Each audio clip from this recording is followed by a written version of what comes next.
The Great Coxwell Tithe Barn is in the village of Great Coxwell in Oxfordshire.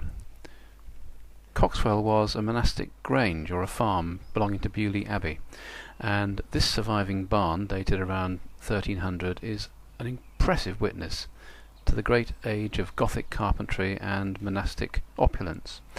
This wasn't a home for monks, but in the early days the grange would have been run by lay brothers and hired servants. The barn's been justly famous for a long time and was greatly appreciated by William Morris, who lived in nearby Kelmscott.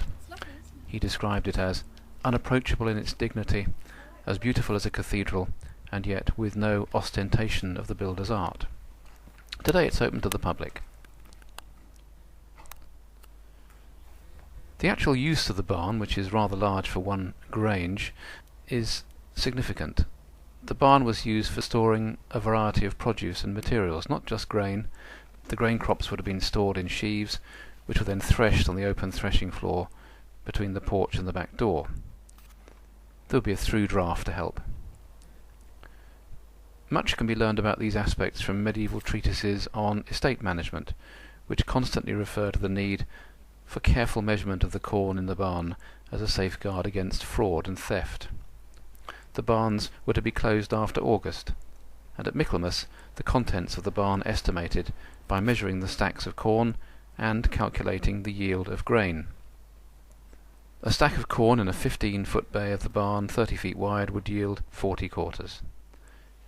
Coxwell's 580 quarters, produced in 1270, would need 12 such stacks.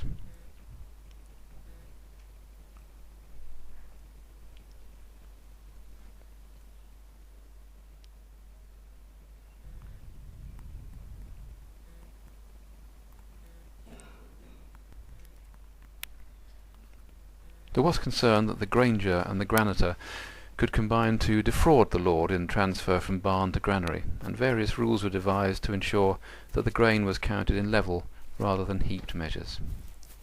Today, of course, it's a lovely place to take the family and have a picnic and enjoy the peaceful surroundings and the lovely countryside, which has been unchanged for hundreds of years. And if you're lucky, you can even make us whistle.